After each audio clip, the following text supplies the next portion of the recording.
Hey guys, welcome back to my channel Aakanksha aspiration. Hope you all are doing good. अगर आप Bihar teaching vacancies की preparation कर रहे हैं और क्लास 6 to 8 में मैथ्स और साइंस के टीचर बनना चाहते हैं, तो आप मेरे चैनल के साथ जुड़ के अपनी प्रिपरेशन को और भी ज़्यादा स्ट्रॉन्ग कर सकते हैं। क्योंकि मैं अपने चैनल पर साइंस की पूरी एक सीरीज़ चला रही हूँ, जिसमें मैं साइंस के सारे टॉपिक्स कवर करूँगी 1 मंथ में, और साथ ही उस टॉपिक से रिलेटेड जितने भी इंपॉर्टेंट क्वेश्चंस हैं, वो भी मैं आपको करा रही हूँ। Top 40 top 50 questions.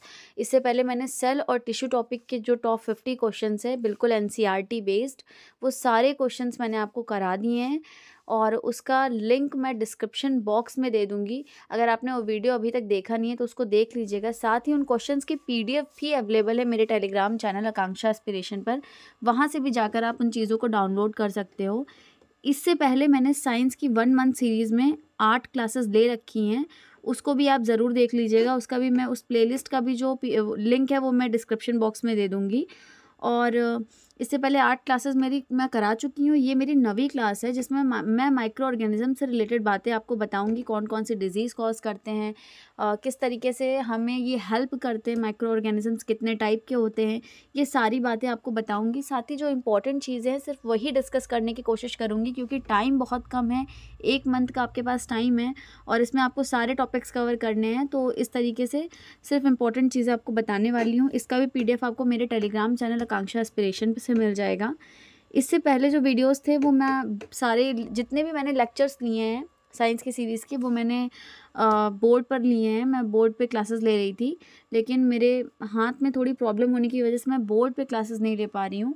पर क्योंकि 1 मंथ में पेपर होना है और मैं नहीं चाहती कि किसी भी तरीके से आपका लॉस हो, तो मैं स्लाइड्स के फॉर्म में पूरी चीज़ें आपके लिए लेकर आई हूँ। तो yes, without wasting time let's start the video guys. आज का जो टॉपिक है वो है माइक्रो ऑर्गेनिजम्स, फ्रेंड्स एंड फो। किस तरीके से जो माइक्रो ऑर्गेनिजम्स है, जो सूक्ष्म जीव हैं, हमारे दोस्त भी हैं और हमारे दुश्मन भी हैं। इससे पहले थोड़ा सा माइक्रो ऑर्गेनिज्म के बारे में जानना ज़रूरी है कि माइक्रो ऑर्गेनिजम्स क्या होते हैं। माइक्रो ऑर्गेनिजम्स ऐसे ऑर्गेनिज्म हैं जिसको हम विदाउट माइक्रोस्कोप नहीं देख सकते हैं, क्योंकि इनका साइज़ बहुत ही छोटा होता है। अपनी नेकेड आई से हम इनको ऐसे नहीं देख सकते हैं। और इसको 4 मेजर ग्रुप्स में जो है डिवाइड किया गया है माइक्रो ऑर्गेनिज्म को। पहला है बैक्टीरिया, फिर है फंजाई, प्रोटोजोआ और सम एल्गी। और आपको जो है इसके एग्जाम्पल्स पता होने चाहिए। जैसे जो बैक्टीरिया है वो टाइफॉइड और टीबी कॉज करता है। टाइफॉइड आपका सैल्मोनेला टाइफाई एक बैक्टीरिया है, वो कॉज करता है। और फंजाई के बहुत सारे एग्जाम्पल्स हैं, जैसे पेनिसिलियम, एस्परजिलस, ये सारे फंगस हैं। और ब्रेड आपने देखा होगा, मोस्टली जब ब्रेड ख़राब हो जाता है तो ग्रीन कलर की ऐसी लेयर्स ही आ जाती है, उसे ब्रेड मोल्ड कहते हैं। वो फंगस की वजह से ही होता है। नेक्स्ट है प्रोटोजोआ। प्रोटोजोआ आपकी डिसेंट्री कॉज करता है, मलेरिया कॉज करता है। और कुछ प्रोटोजोआ के नाम है, जैसे अमीबा हो गया, यहाँ पे पैरामीशियम, ये पूरा नहीं लिखा है, आप इसको समझ जाइएगा, ये पैरामीशियम है। और कुछ एल्गी भी होते हैं, जैसे क्लैमिनोडोमोनास, स्पाइरोगायरा, ये सब क्या हैं, एल्गी। आपको इनके एग्जाम्पल ज़रूर याद रखने हैं कि अगर उसमें क्वेश्चन में आप में आ जाए कि क्लैमिनोडोमोनास किस टाइप का माइक्रो ऑर्गेनिज्म है, ऑप्शन में रहे बैक्टीरिया, फंजाई, प्रोटोजोआ, एल्गी, तो आपको पता हो कि क्लैमिनोडोमोनास एल्गी होते हैं। इतनी बातें हो गई। फिर हम बात करते हैं वायरसेस की। वायरसेस को हमने इन 4 मेजर ग्रुप्स में नहीं रखा है, क्योंकि वायरस आपके लिविंग भी नहीं होते हैं, और इस एक लिविंग और नॉन लिविंग के बीच की एक ये कड़ी है वायरस, आप ऐसा कह सकते हैं। क्योंकि जब तक ये एक्सटर्नल एनवायरनमेंट में है ये नॉन लिविंग है, और जैसे ही ऑर्गेनिज्म के अंदर जाता है ये रेप्लिकेट करना स्टार्ट करता है और लिविंग हो जाता है। और यही बात यहाँ पर लिखी भी हुई है कि it reproduce inside host organism. और बैक्टीरियोफेज एक वायरस होता है जो कि बैक्टीरिया को किल करने में हेल्प करता है। और गंगा रिवर में आपके बैक्टीरियोफेज वायरस प्रेजेंट होने की वजह से जो आपका जो गंगा रिवर है, वो गंगा का जो पानी है वो इतने दिनों तक रखने पर भी वो ख़राब नहीं होता है। और बहुत सारी वायरस डिजीज़ भी कॉज करते हैं, जैसे कोल्ड हो गया, इन्फ्लुएंज़ा हो गया, कफ हो गया, पोलियो हो गया, चिकन पॉक्स हो गया। ये सारी क्या है, वायरल डिजीज़ेज़ है, ये सब आपको पता होना चाहिए। फिर हम बात करेंगे कि इन जो मैंने आपको माइक्रो ऑर्गेनिज्म बताएं, इसमें से कौन से सिंगल सेल्ड है, कौन से मल्टी सेलुलर हैं। तो सिंगल सेल्ड आपके बैक्टीरिया, कुछ एल्गी और प्रोटोजोआ आपके सिंगल सेल्ड होते हैं। बाकी मल्टी सेलुलर में आपके बहुत सारे एल्गी और फंजाई इस कैटेगरी के अंदर आते हैं, लेकिन बैक्टीरिया और प्रोटोजोआ सिंगल सेल्ड ही होते हैं। अब हम बात करेंगे फ्रेंडली माइक्रोब्स की। जो फ्रेंडली माइक्रोब्स हैं आपके, वो सॉइल की फर्टिलिटी को इंक्रीज़ करते हैं। किस तरीके से? आपको पता होगा कि बहुत सारे नाइट्रोजन फिक्सिंग बैक्टीरिया होते हैं जो कि नाइट्रोजन को फिक्स करते हैं, क्योंकि प्लांट डायरेक्ट नाइट्रोजन को नहीं ले सकता, और इस वजह से आपका क्या है कि पहले उसे वो नाइट्रोजन को फिक्स करके नाइट्रोजन के दूसरे फॉर्म्स में, नाइट्राइट्स वगैरह में कन्वर्ट करते हैं, और फिर प्लांट उसको लेके प्रोटीन की सिंथेसिस करता है। साथ ही ये सॉइल में भी प्रेजेंट नहीं होते हैं, तो ये फिक्स करके बैक्टीरिया नाइट्रोजन से एनरिच कर देते हैं सॉइल को, तो सॉइल की फर्टिलिटी इंक्रीज़ होती है। और साथ ही बहुत सारे ऐसे जो आपके वेस्ट मटेरियल होते हैं उसको जो है डिकम्पोज करके ऑर्गेनिक मैटर में कन्वर्ट करते हैं, मैन्योर का फॉर्मेशन करते हैं, तो सॉइल फर्टिलिटी बढ़ती है। फिर नेक्स्ट है आपका जो लैक्टोबैसिलस बैक्टीरिया आपका होता है, ये क्या करता है? मिल्क से कर्ड का फॉर्मेशन करता है, और मिल्क में आपका एक प्रोटीन प्रेजेंट होता है जिसका नाम होता है केसीन। केसीन नाम होता है उसका। ये प्रोटीन आपके मिल्क में प्रेजेंट होता है, इसको पार्शियली डाइजेस्ट करता है लैक्टोबैसिलस बैक्टीरिया और कर्ड में कन्वर्ट करता है। बहुत सारे बैक्टीरिया चीज़, पिकल्स और इडली को बनाने में यूज़ किए जाते हैं। और बैक्टीरिया और ईस्ट इडली और डोसा के फर्मेंटेशन में भी यूज़ होता है। ईस्ट से आपकी ब्रेड्स बनती हैं, पेस्ट्रीज बनती हैं, केक्स बनते हैं। ये सारी बातें आपको पता होनी चाहिए। ये सारे फ्रेंडली माइक्रोब्स हैं। अब हम बात करेंगे कॉमर्शियल यूज़ की। तो आपके जो यीस्ट होते हैं, ये आपके जो है अल्कोहल और वाइन बनाने में यूज़ आते हैं। अल्कोहल और वाइन यीस्ट की मदद से बनता है। क्या होता है कि ये जो यीस्ट है इसको नेचुरल शुगर यानी कि ग्रेन्स वगैरह पे ग्रो कराया जाता है, और फिर ये शुगर को कन्वर्ट कर देता है अल्कोहल में by the process of fermentation. Fermentation की प्रोसेस से जो है शुगर को अल्कोहल में कन्वर्ट करता है ईस्ट। कुछ इसके मेडिसिनल यूज़ भी हैं, जैसे बहुत सारी एंटीबायोटिक्स होती हैं। एंटीबायोटिक्स आपके माइक्रोब से बनती हैं। एंटीबायोटिक्स क्या होती हैं? ऐसी आपकी मेडिसिन्स जो हार्मफुल पैथोजेंस को किल करें। तो इसके एग्जांपल्स यहाँ पे दिए हुए हैं, स्ट्रेप्टोमाइसिन, टेट्रासाइक्लिन, एरिथ्रोमाइसिन। ये सब किससे बने होते हैं? फंगस और बैक्टीरिया से। और जो सबसे पहली आपकी एंटीबायोटिक थी वो खोजी थी आपकी 1929 में अलेक्जेंडर फ्लेमिंग ने, जिसका नाम था पेनिसिलिन। इसी तरीके से जब वैक्सीन की अभी बात हम करते हैं, तो वैक्सीन सबसे पहली खोजी थी 1798 में एडवर्ड जेनर ने। और ये किस चीज़ की वैक्सीन थी? Vaccine for small pox. अब हम देख लेते हैं वैक्सीन। अच्छा, इसमें क्या होता है? वैक्सीन होती क्या है? वैक्सीन में क्या करता है? वैक्सीन में ये चीज़ होती है कि जो आपके पैथोजन होते हैं उनके डेड फॉर्म को बॉडी में डाला जाता है, वैक्सीनेशन के थ्रू इंजेक्ट किया जाता है। और अब वो बॉडी में जाएंगे तो वो आपको हार्म भी नहीं करेंगे क्योंकि वो डेड हैं। और बॉडी क्या करेगी? उन पैथोजेंस को तुरंत देख के एंटीबॉडीज़ बनाती है। जब वो एंटीबॉडीज़ बन जाती है, तो जब कभी भी दोबारा वो पैथोजन रियल में आता है, जब वो लिविंग होता आता है, तो तुरंत बॉडी उसको देख के पहचान जाती है कि ये तो वही है जो पहले आया था और हमारी बॉडी को नुकसान पहुंचाना चाहता था। तो बहुत ज़्यादा अमाउंट में तब हमारी बॉडी एंटीबॉडीज़ को रिलीज़ करती है, जिससे हमें इम्यूनिटी मिलती है और हम उस डिज़ीज़ से फाइट कर जाते हैं। नेक्स्ट है कि बहुत सारी ऐसी डिज़ीज़ हैं जिसके लिए वैक्सीनेशन है, अवेलेबल है, जैसे cholera, TB, small pox, hepatitis. Hepatitis मैं आपको बता दूं, एड्स से भी ज़्यादा खतरनाक बीमारी है हेपेटाइटिस। अगर आपने अभी तक हेपेटाइटिस का जो वैक्सीनेशन है वो नहीं करवाया है तो प्लीज़ करवा लीजिए। अपने पेरेंट्स से पूछिए, क्योंकि इस टाइम आपको पता होगा कि लिवर सिरोसिस वगैरह के केसेस काफ़ी ज़्यादा बढ़ रहे हैं, और कहीं ना कहीं उसका रीज़न है हेपेटाइटिस बी। हेपेटाइटिस बी आपका सबसे ज़्यादा जानलेवा होता है।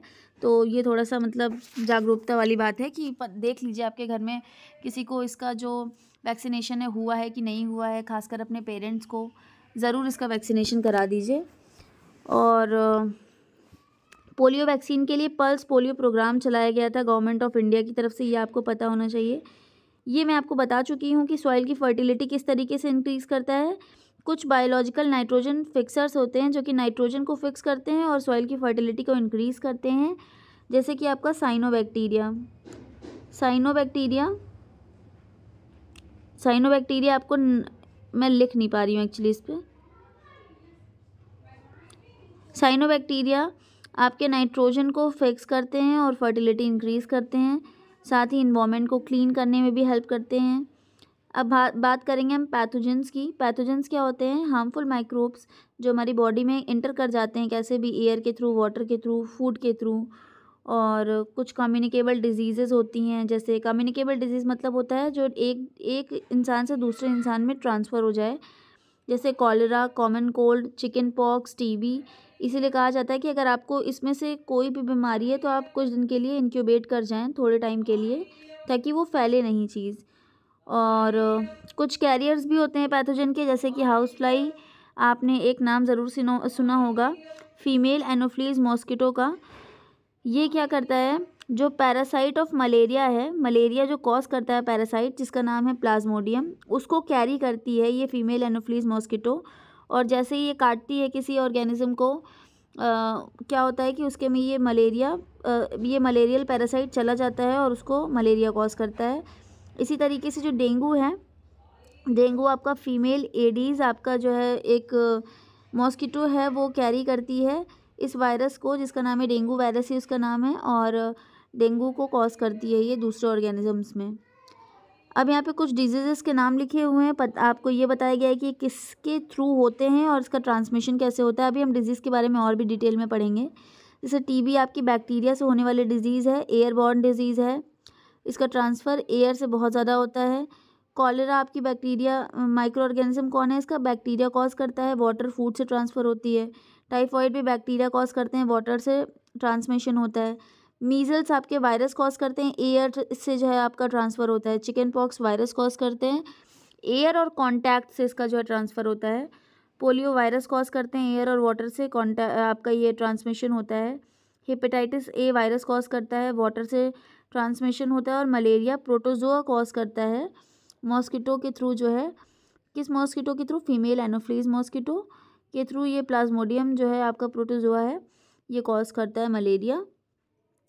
अच्छा, एनिमल्स में भी जो है एनिमल्स में एक डिजीज़ होती है एंथ्रैक्स, जो कि एक बैक्टीरिया कॉज करता है, और इसको ये ह्यूमन और कैटल डिजीज़ है। और इसकी जो खोज थी वो रॉबर्ट कोच ने करी थी 1876 में। और जो एंथ्रैक्स कॉज करता है, जो बैक्टीरिया, उसका नाम है बैसिलस एंथ्रेसिस, जो एंथ्रैक्स कॉज करता है।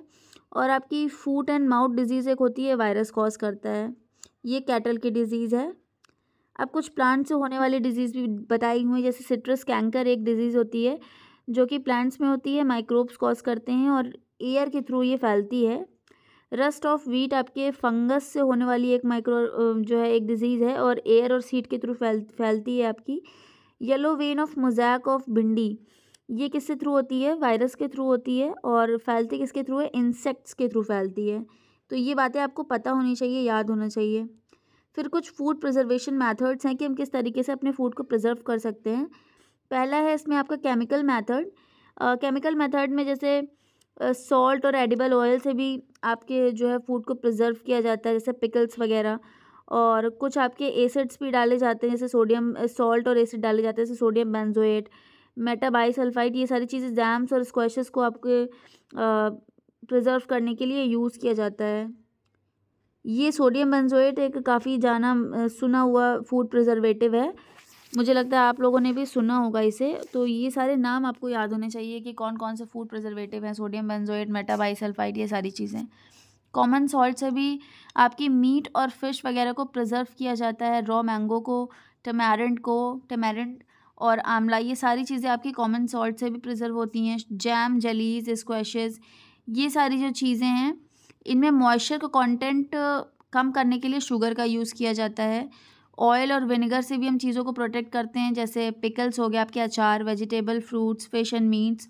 और एक ट्रीटमेंट होता है हीट एंड कोल्ड ट्रीटमेंट, इस मेथड को हम पास्चराइजेशन मेथड कहते हैं। इसमें क्या होता है कि मिल्क को हीट किया जाता है 70 डिग्री सेल्सियस पे 15 से 30 सेकेंड के लिए। उसके बाद जस्ट उसको तुरंत ही उसको मतलब एकदम से ठंडा कर दिया जाता है और उसको स्टोर कर लिया जाता है। इसकी डिस्कवरी लुईस पास्चर ने की थी, पास्चराइजेशन मेथड की। बहुत इंपॉर्टेंट है, इसको आप याद रखिएगा। और स्टोरेज और पैकेजिंग से भी आपका जो फूड है प्रिजर्वेशन उसका होता है, जैसे आपने वो सब तो देखा ही होगा, अंकल चिप्स, कुरकुरे, सारी जो है चीज़ें, इनकी पैकेजिंग स्टोरेज से की वजह से ये प्रिजर्व रहते हैं।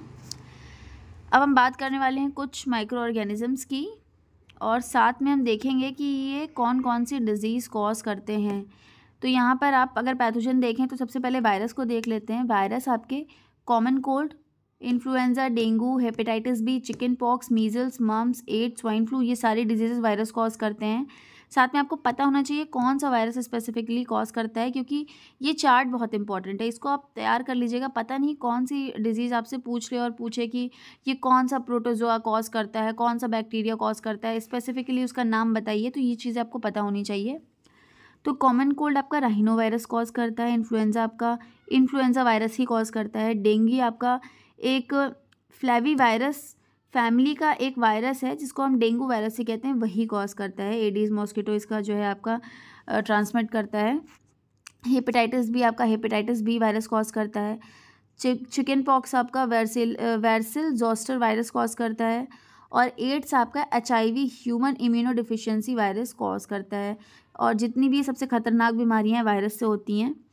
फिर आप देखिए बैक्टीरिया को देख लेते हैं, वेट फॉर अ सेकेंड। हाँ, बैक्टीरिया की बात कर लेते हैं। तो बैक्टीरिया में टाइफॉइड कॉज करता है, सल्मोनेला टाइफाई। कॉलेरा कॉज करता है विब्रियो, कॉलेरा आपका कॉज करता है विब्रियो कॉलेराई। और ट्यूबरकुलोसिस कॉज करता है माइकोबैक्टीरियम ट्यूबरकुलोसिस, इसमें आपके लंग्स अफेक्ट होते हैं। एंथ्रैक्स मैंने आपको बता रखा है कि जो एंथ्रैक्स है वो आपके बैसिलस एंथ्रियासिस एक बैक्टीरिया है वो कॉज करता है, जिसकी खोज करी थी रॉबर्ट कोच ने 1876 में। एनिमल्स में होने वाली डिजीज़ है।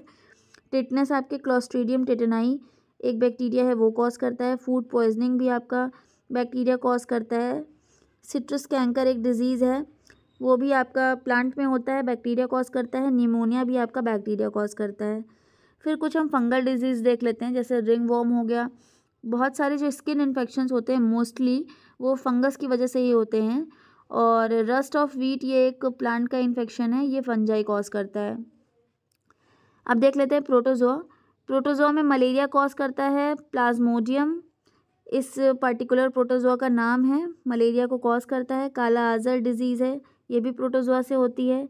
एमीबिक डिसेंट्री और ये भी आपकी प्रोटोजोआ से होती है। और ये जो कौन सा पर्टिकुलर आपका प्रोटोजोआ है, एंटामीबा हिस्टोलिटिका। और स्लीपिंग सिकनेस भी आपकी डिजीज़ प्रोटोजोआ कॉज करता है। फिर कुछ वॉर्म से होने वाले डिजीज़ेज़ हैं, जिसमें पहला है इंटेस्टाइनल वॉर्म इन्फेक्शन, ये आपका वॉर्म कॉज करता है। और दूसरा है एलिफेंटियासिस, बड़ी इंपॉर्टेंट है ये डिजीज़। ये आपकी वॉर्म कौन सा वॉर्म कॉज करता है, वुचेरिया बैनक्रॉफ्टी। और एलिफेंटियासिस आपने नाम सुना होगा, हाथी पाँव कहते हैं इसको। और ये डिज़ीज़ आपका वॉर्म कॉज करता है। तो ये इतनी डिजीज़ेस थी इम्पॉर्टेंट डिजीज़ेस, साथ में कौन से बैक्टीरिया या फिर कौन से वायरसेस कौन से डिजीज़ कॉज करते हैं पर्टिकुलरली इम्पॉर्टेंट, वो भी मैंने आपको बता दिए हैं। तो आज की वीडियो में मैंने आपको माइक्रो ऑर्गेनिज्म के बारे में मोस्टली सारी चीज़ें बता दी हूँ। इसके बाद मैं आपको माइक्रो ऑर्गेनिज्म के टॉप 40 या 50 क्वेश्चंस भी करा दूँगी, ताकि आपके जितना भी इसमें जो चीज़ें छूटी हुई हैं NCERT बेस्ड वो भी आपके कवर हो जाएंगी। So this is it for today. Thank you for watching. Don't forget to subscribe my channel and like the video, because your subscription means a lot to me guys. Thank you so much.